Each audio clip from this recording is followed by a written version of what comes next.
Welcome to the Business Leadership Series, where we engage with leaders who are making an impact on their worlds and who want to share their knowledge and experience for your personal and professional growth. The following interview is designed to inspire you to become the best leader you can be. Your host, Derek Champagne, is the founder and CEO of The Artist Evolution, a full-service agency building successful brands, marketing tools, and campaigns, and also the author of the best-selling book, Don't Buy a Duck. And now, let's begin today's Leadership Series interview. Welcome to the Business Leadership Series, where our goal is to inspire you to become the best leader that you can be. Today, I have Lisa Binderow on the show with us. She's the founder and CEO of NicePipes. She's been featured on Shark Tank and so many other features that she's had. Lisa, welcome to the program today. Thank you so much. Thanks for having me. I'm really excited. I love your journey. I love the entrepreneurial journey, especially when things happen the way they have for you. And so let's kind of go back to the beginning. I know you've told your story so many times, but take us back. You've got this awesome company, and I love some things that you've done along the way that we'll get into, but take me back as to your inspiration, your background, and then how you started the company that you have today.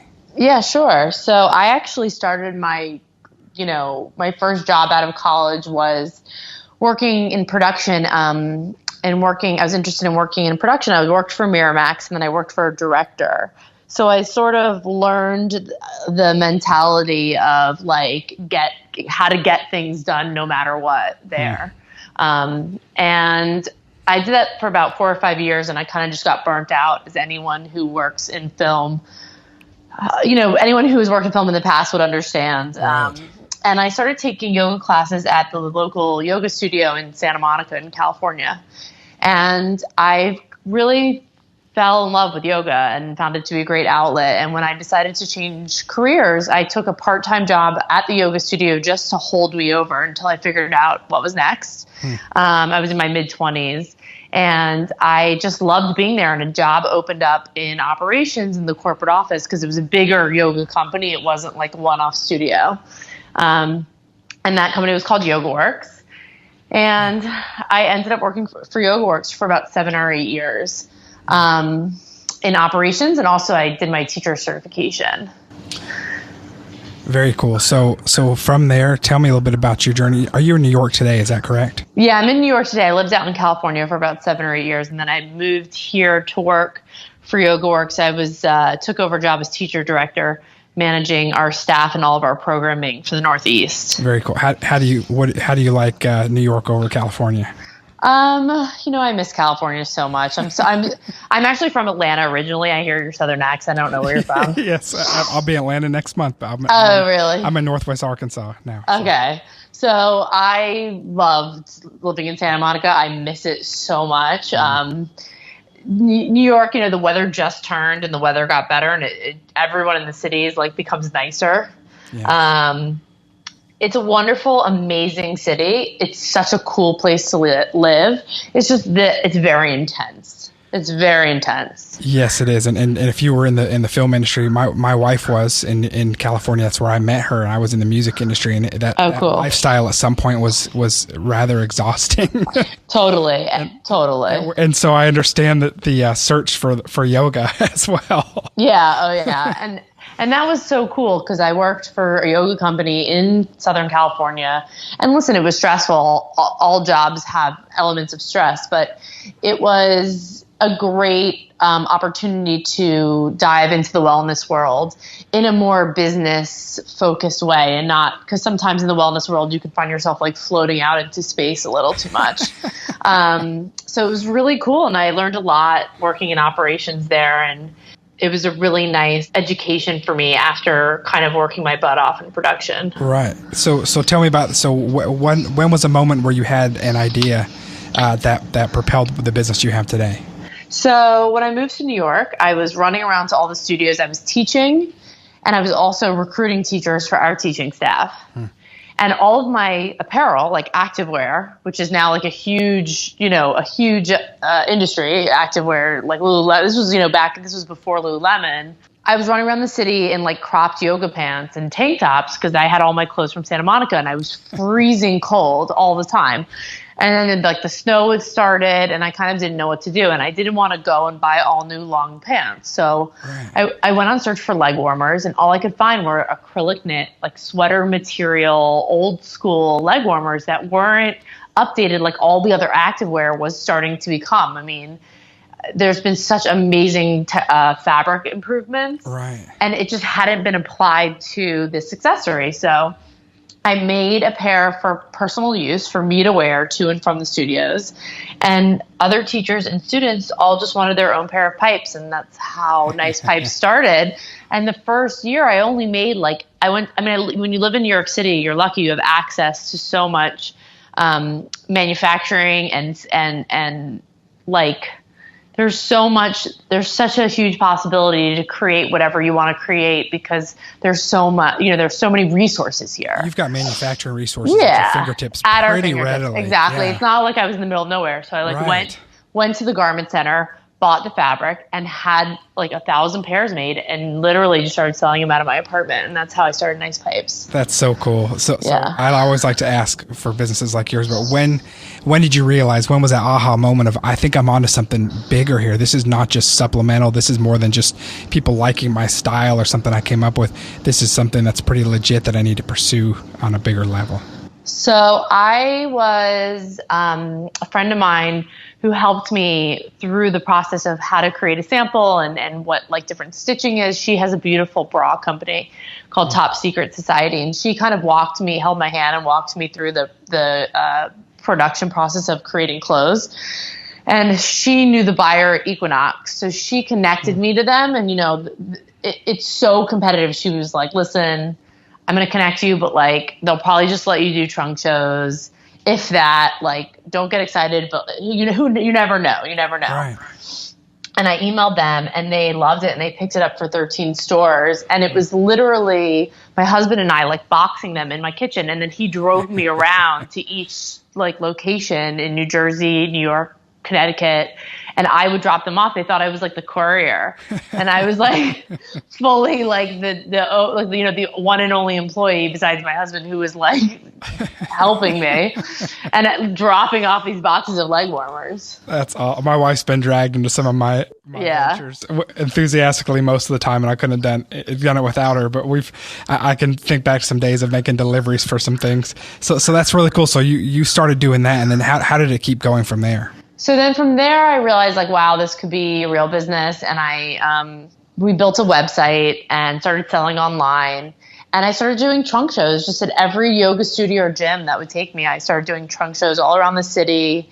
And my family actually now lives in Philadelphia. So I did some there. And my friends who had moved out to the suburbs, I did it in their suburb. Anywhere I could go, I would go. And for me, it felt very organic because I had been in the fitness industry for 8 years. So like I knew so many teachers I could give product to, and they were like happy to wear it and happy to help me promote it. And, in the age of social media, like that made a big difference. Right. And it was all from my own community and my own connections and people, and honestly wearing the product and people loving the product. It just, and I never in a million years planned to like grow some massive business. It was just like, okay, every day was like, how can we get more of these out there? How do we get people? And also like conferences and trade shows and things like that. So that was like the other piece of it. So that's so cool. And you know what I love about this too is sometimes I'll go back and I'm going to ask you the same thing, but I like to ask business owners and entrepreneurs along their journey what are they most proud of in those early days. So I'll ask you that first. Tell me what did you enjoy the most during those times before you scaled and were growing? What did you enjoy back then? It's funny. It's actually the same thing I enjoy now. What's really interesting about the product is that like it doesn't always translate when you just see it on like lying there. You don't get it right away. Okay. And then when people put them on, so when I would sell them at like Yoga Journal conference in New York or San Francisco, there's these big Yoga Journal conferences, and I would be wearing one on one leg and then not on the other leg, so you could see my cropped pants where it was open from like my shin to my shoe. Okay. And people would touch the fabric and look at me and have this like aha moment of like, oh my God, this is going to solve all my problems when I do X, when I go running, when I cycle, when I go to yoga, like whatever the physical activity was, and same with our arm warmers. Like when I'm hiking, when I do this, and that moment when people understand the product in a way, like as a problem solver for them, to me, that's the best moment. And I still feel that way. That's so cool. So you stay heavily involved in the process along the way. Are you still doing trunk shows? Not as much. Like now it's become a function of how can we make that moment happen online. Right. So we're constantly creating like all these different videos and like how to use your pipes and getting creating content for social media, people like doing different stuff in their pipes, because that's really how we connect to a mass audience. Yeah. We still do some events, but not as many. What do you say to those that, I know in your industry, trunk shows are important, but what do you say to those when you start talking about hustling, you didn't say you were hustling, but from going from place to place and anywhere you could? I mean, that's what it is. And what do you say to those that say, that style of outreach is worn out or it's overused? How important was that for you to even get your product seen and tried? I think it's so important more because of the feedback that you get, right? Like, right. You have to be the type of person who likes talking to people. I think that the tough thing with social media is that you're always trying, like, you can see how many likes it gets, yes, or like if people comment, yes, but that's not the same thing. My father-in-law always talks about how crazy it is that people buy things online without touching them or seeing them, especially like furniture. He's like, I just don't get how people are just buying everything online. He's still old school and he buys everything in the shop. And that's because he wants to touch it. He wants to feel it. He wants to understand the product. And that customer experience, you can only get that through a conference or a trade show or a trunk show. And you only really get to know your wins and your potential losses by doing that. Right. You want to be careful not to lose touch with that of your basically your outreach that you're and some of your research. That's awesome. So tell me a little bit more about how powerful then has social media and the video component been for you though, and your ability to scale as far as reaching bigger audiences that can't physically touch it. I think it's been very helpful. I think it's very challenging. I think for me, it comes much more naturally to sell in person and to talk to customers in person than it does to try to like break through all the noise. I mean, the reality is that social media is so saturated right now that you're like constantly trying to break through the noise.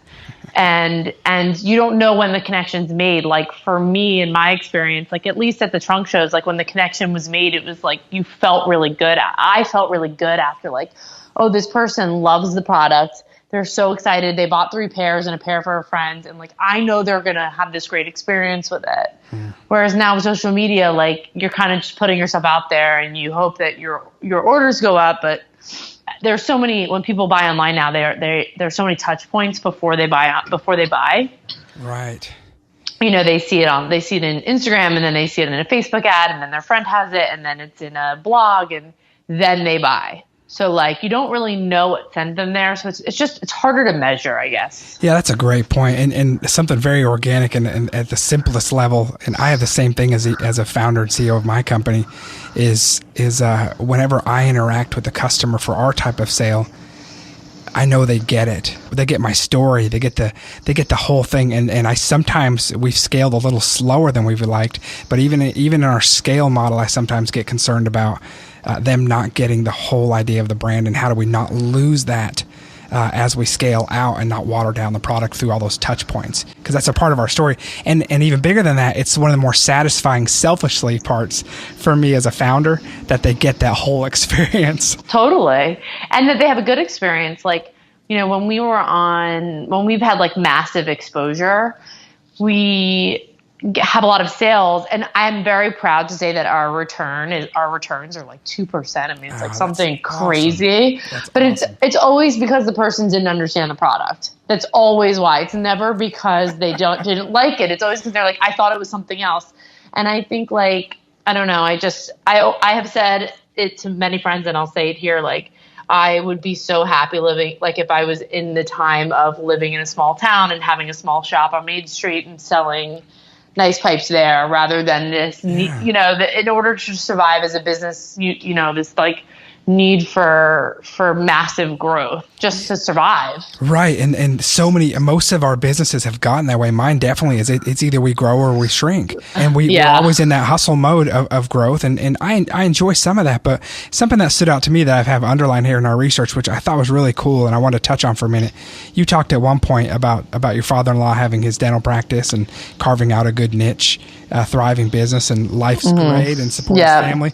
And where's his hashtag of hashtag mom and pop shop? And tell me a little bit about that, because that stood out to me. Why isn't it enough anymore for us to carve out a good niche for our family and just be satisfied and enjoy that? I'm the same way, but just touch on that a little bit more for me. Well, I've experienced it so much living in New York City and working at a WeWork, which I don't know if you're familiar with WeWork, but it's like, so co-working spaces and all these companies being bought at all these crazy valuations. And like, there's hashtag female founder. And then there's all these like networking events and it's very intense. And for me, it's more than I want for me, because for me, I want balance, and I don't, and that doesn't mean that it doesn't work for other people. Other people get energized by those types of things. I get depleted. Like I'm very much an introvert, and I prefer to be interacting with people one-on-one. You know, at a conference, I'm still interacting with customers one-on-one, but I think, I don't know where it came from. I don't know why I think because actually a lot of it is because of social media and how everybody knows everything that's going on with you all the time, or that's going on with your business all the time. Right. And it's just caused everything to have to be on a much grander scale. Like, people are really interested in seeing on Facebook all the things that are happening with your company, which means that there has to be constantly be things happening with your company, right? For you to post about, you know. Well, yeah, and obviously I'm doing this podcast because I love thought leadership and I'm hungry to learn from people like you. But so we build marketing campaigns for companies, and we always have a big thought leadership category for them, because they have to just keep generating content as much as they can so that they stay interesting and stay top of mind and stay the expert. And once in a while, it would be nice to take a deep breath and say, you know what, and look around and say, who am I doing all of this for? And how satisfied am I? And what balance do I have?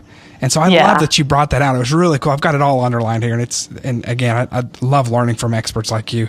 So tell me, while we're on that category, how do you find balance? You talk as a yoga teacher and as a student, you talk about finding balance, and that's one of your missions if you practice that. So how do you do that? I think it's finding ways. Well, I think there are two different ways. One is actually like knowing when to shut down and giving yourself permission to say, like, I'm not going to go to this event, and I'm going to go home and like cook myself dinner and read a book or watch TV or take a bath or do whatever it is you need to do. And not like make yourself feel that every event or every meeting or every lunch is going to be the answer, you know, like is going to catapult you into success. Like kind of giving yourself a break and knowing that like it's just as important that you take care of yourself as it is to take care of your business. But I also have found that it's a matter of figuring out which activities are surrounding your business you actually enjoy. So like that's what's so interesting to me about podcasts. Like I hate going to a networking event, but I love doing podcasts because it's an intimate conversation between me and you. Right. And I don't feel depleted after our interview because I'm having a really great conversation with you. Yes, a lot of people will hear it afterwards, and that's great. And then you touch a lot of people and you connect with a lot of people. But I feel like finding those things and finding a way to use what works for you to work for the business.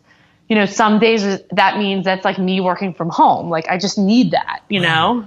And I think if you can find those and you can incorporate those into your routine, then you don't feel like, oh my God, where's my balance? Because it's already it's already incorporated into your habits. That's really great advice. I appreciate that. I think a lot of us have the FOMO, the fear of missing out. Yes. And social media does not help. No. So a couple of questions. One is, what's your balance with your technology? Are you able to just shut it down so that you don't have that fear of missing out and you don't have to keep up with everybody and everything is going on? Or what do you do, or how do you tell someone that's over plugged in, what do they need to do, or what steps should they take? I think it's hard. Like one of the things I realized early on is, like, I hate doing the social media. I hired someone to do it for NicePipes because I didn't want to do it. And that took a lot of stress off me. When I started, I was doing all the Instagramming, and I just it was like every day I was like, oh, I have to post again. Right. And now, and I also know that I probably should do it more for myself because people do look at my account also. But I honestly, that's my advice. Like, if you don't like it and you don't enjoy it, don't do it. Right. Either find someone else to do it for your business, or if you can, and there people are ready, willing, and able to help you with social media. There's, you can hire a college student who wants to learn about business, and you can teach them about what you're doing, and in exchange have them help you with posting. Right. Because to them it's like second nature. Right. So I think my advice is, if you don't like it, don't do it.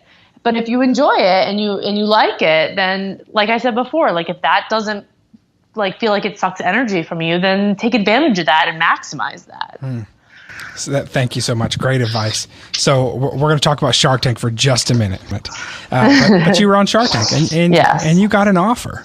First of all, that you got a call back and that you went through the whole process. And we've interviewed many people that have talked to us in detail about the process and how hard it is to get on and how much time you spend preparing and practicing. So we don't have to go into all that because I know that you did the same thing. But then you got an offer from Barbara, and that's amazing. And then you said no. And that story is so cool to me. And even the reason, take me through, share anything you want about your experience, but I really want to hear as the decision you made at that time. And it kind of goes along with your whole philosophy on how you're living your life and you're building your company around what works for you.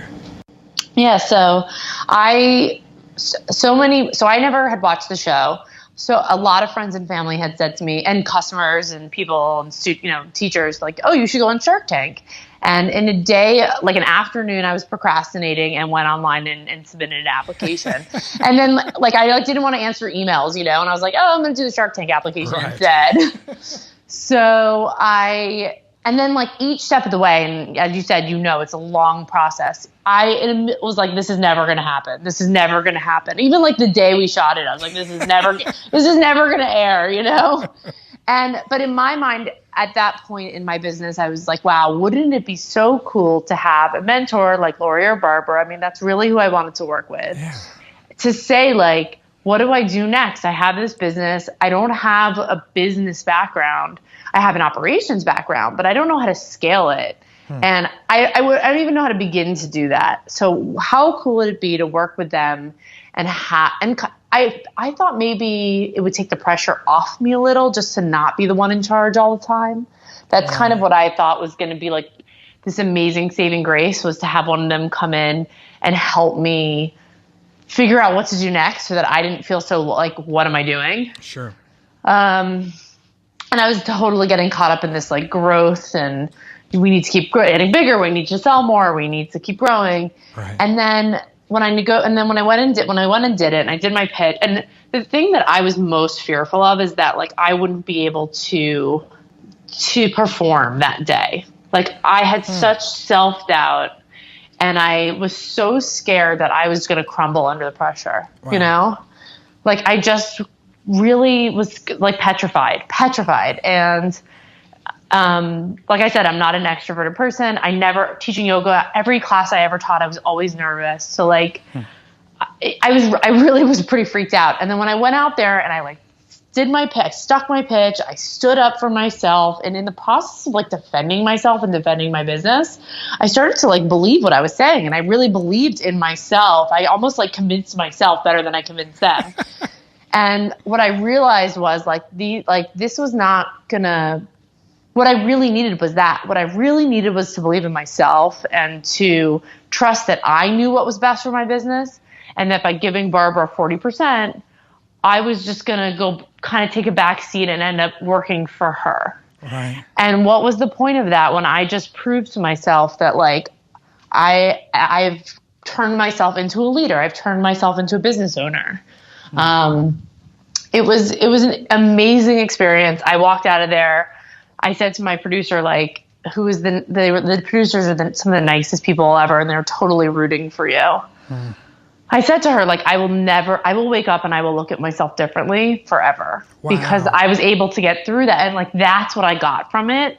The money and the giving away the equity, like all of that became so unimportant to me so quickly. That's amazing. So, I mean, that was actually a big moment for you personally, that transformation. I talked to one other person that said it was a transformation for them in their life when they came out of that. That's really huge. So, I mean, I'm sure, what kind of fallout did you have, or what kind of Shark Tank effect did you have coming out when it did air? Yeah. So I shot it last summer, and I like left out, and like my husband was like waiting in a car for me off the lot. And he said the show should really be that they follow the husband around, because he was like having a panic attack that I was like, because he couldn't talk to me, and I was gone for like 7 hours. Right. And I came out and I said to him, he's like, how'd you do? And I said, I'm really proud of how I did. I don't know how they're going to cut it. I don't know how they're going to show it, but I'm really proud of how I did it. And we both like started crying. Wow. And then we like went out and celebrated. And then like all these months went by, and I kind of just didn't even think about it. Like I was like, well, maybe it'll air, maybe it won't air. So then finally, that was in June. So in December, I get an email saying it'll air in January. Wow. And I had made a whole list of, here are the levers that I have to pull once I get an air date list. Right. And I had everything ready to go. I'm a very organized, detail-oriented person. I had everything ready to go. I like hit go. I hit the red button.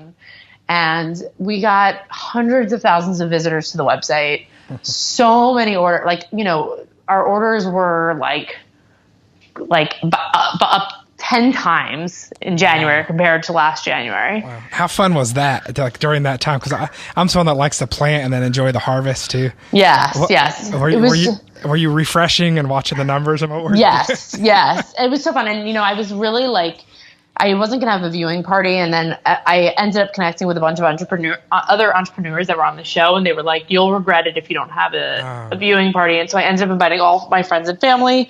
We all watched together. And it was like we were watching like a football game. Like everyone was like cheering. And then they were like booing when the guys were mean to me. And it was like so fun. And it was great. It was amazing. And it was an amazing experience. The business did so well.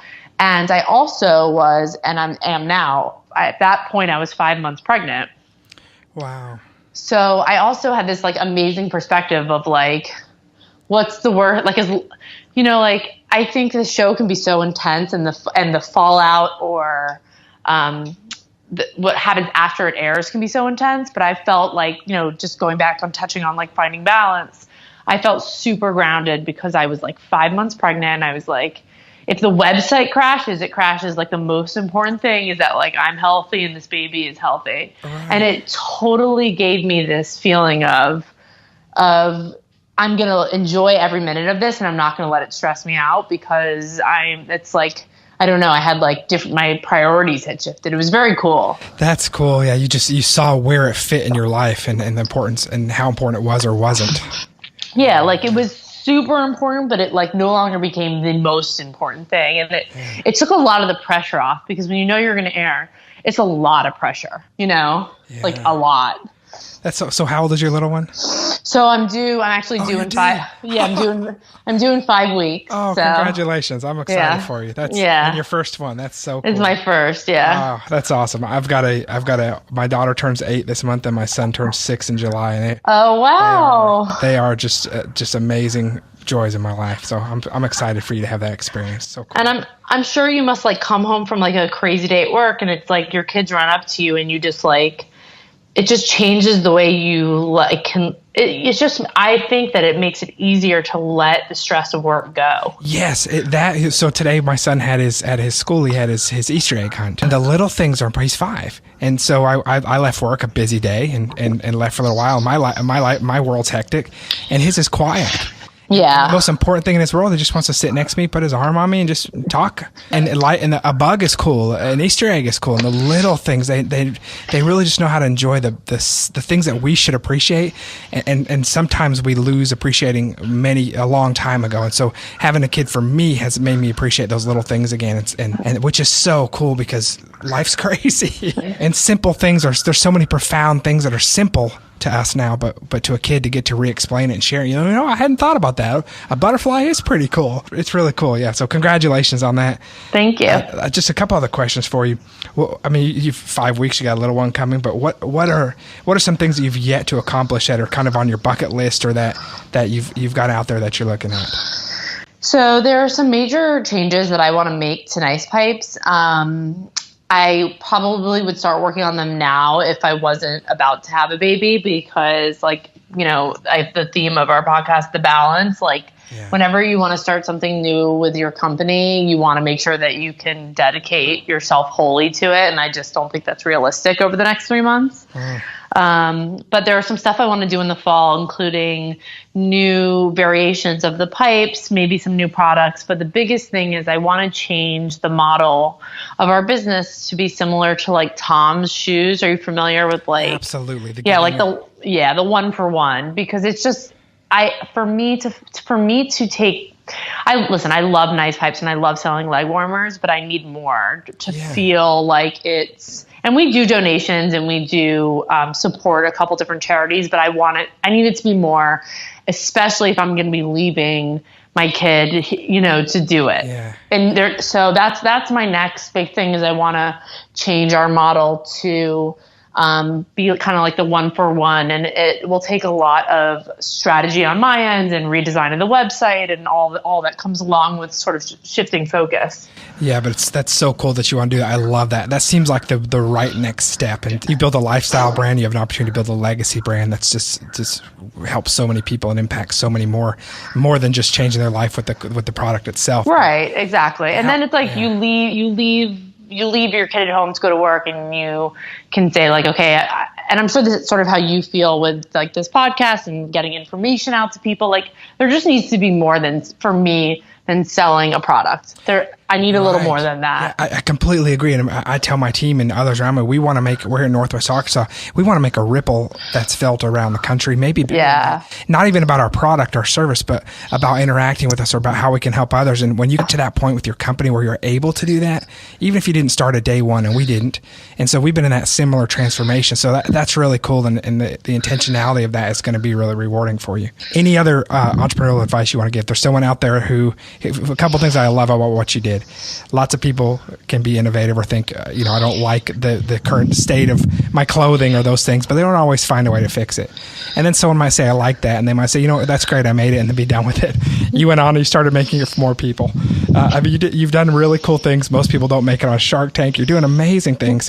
What advice do you have those who've been on the fence that maybe aren't completely happy in what they're doing and are looking for something that they're passionate about? I think it depends on the person. I mean, I think the best advice I could offer is for someone who hasn't done it yet, I would say become very clear on what you want to do, what your goals are, and build a step-by-step process of how you're going to get there. I think creating a linear pathway is so important for a lot of people who want to do something that they're passionate about, so that you don't get lost in air, lost in space. And then for people who are already doing it, it's very similar. Figure out what your goals are, figure out what makes you happy on a day-to-day basis, and create the life that's right for you. Don't create a life that's just going to make you unhappy and stressed just so you can sell a lot of widgets or whatever. Yeah, that's great advice. Anything else you want to share? No, that's it. Thanks so much for having me. I'm so happy I could be on the show with you. Honored to have you. So honored. Thank you for sharing your advice. It's great. So NicePipesApparel.com if you check out your product. I want to invite our listeners to do that. We have this podcast, and then this re-airs on our ESPN radio show as well. Thank you so much again. We appreciate you being our guest, Lisa Binderow, and we look forward to congratulations on your little one and to all your success, and we look forward to keeping an eye on the other things that you have going out there in the future. Thank you so much. Thanks again for having me. You've been listening to the Business Leadership Series, where we engage with leaders who are making an impact on their worlds and who want to share their knowledge and experience for your personal and professional growth. This interview was designed to inspire you to become the best leader you can be.